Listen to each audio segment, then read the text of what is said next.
श्री वृंदावन बिहारी लाल की जय। श्री गिरिराज महाराज की जय। श्री ब्रजमंडल की जय। आप सभी भक्त वृंदों को गोवर्धन पूजा की बहुत बहुत शुभमंगल कामनाएं। सभी को राधे राधे। कई भक्तों का प्रश्न होता है, महाराज जी ये गिरिराज जी का पूजन क्यों किया जाता है? तो देखिए, इसके विषय में बंधु कई कथाएं प्रचलित हैं। कुछ मान्यता ये है कि गिरिराज जी ब्रजमंडल में कहाँ से आए। तो भैया कथा आती है कि एक बार जब राम जी समुद्र पर पुल निर्माण कर रहे थे तो सभी सेना को चारों तरफ भेजा, जाओ बड़े बड़े विशाल पत्थर लेकर आओ। तो सभी ऋक्ष वानर पत्थर लेने के लिए गए, जिनमें भक्त बलवंत श्री हनुमंत लाल भी गए। मद्राचल द्रोणाचल पर्वत का एक शिलाखंड उठाकर लाए, ये गिरिराज जी को लेकर आए पर्वत श्रृंखलाओं में से। तो जब पर्वत श्रृंखलाओं में से लेकर आए तो गिरिराज जी ने स्वयं कहा, हे हनुमान जी आप मुझे ले तो जा रहे हैं, लेकिन इसमें मेरा क्या लाभ है? तो हनुमान जी ने कहा, अगर आप हमारे साथ में चलेंगे तो आपको श्री रघुनाथ जी का दर्शन होगा। ऐसा कहकर लाए।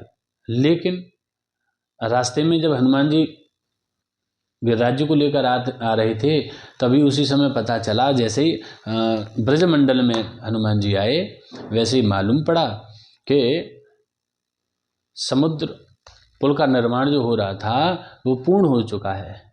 तो रघुनाथ जी की तरफ से आदेश था, जहाँ जिस भक्त को मालूम पड़े कि पुल का निर्माण संपन्न हो चुका है, वो वानर उस पत्थर को वहीं रख दे। हनुमान जी को मालूम पड़ा, जैसे ही छठी करा के पास मथुरा के पास में हनुमान जी आए और मालूम पड़ा पुल का निर्माण हो चुका है, तो हनुमान जी ने गिरिराज जी को वहीं स्थापित कर दिया छठी करा के पास, जहाँ आज गोवर्धन है ना। तो जहाँ आज गोवर्धन है, गिरिराज जी को छोड़कर हनुमान जी जाने लगे। लेकिन अब गिरिराज जी को मालूम पड़ा, प्रभु के कार्य के लिए, प्रभु के दर्शन के लिए मैं अपने कुटुंब परिवार को छोड़कर आया, लेकिन मुझे प्रभु का दर्शन तो नहीं हो रहा है। हनुमान जी यहीं बीच रास्ते में छोड़ के जा रहे हैं, तो मैं क्या करूं? तो हनुमान जी से कहा, हे हनुमान जी, गिरिराज जी ने कहा आप मुझे छोड़कर जा रहे हैं, न तो मैं इधर का रहा न उधर का रहा। तो हनुमान जी ने कहा प्रभु की आज्ञा से कि गिरिराज जी को जाकर कह दो हम दर्शन देंगे, लेकिन अभी नहीं, जब यदुवंश कृष्ण अवतार आ, जब कृष्ण अवतार धारण करेंगे तब दर्शन देंगे।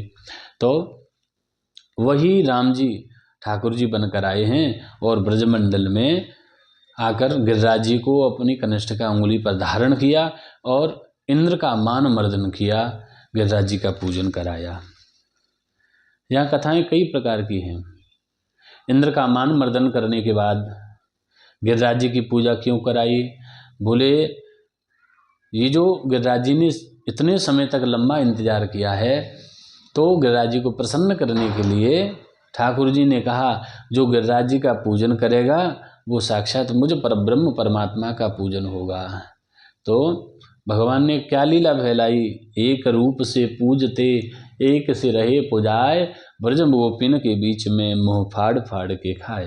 ठाकुर जी ने एक रूप से स्वयं पूजा की है और दूसरे रूप से स्वयं पूजा पाई है।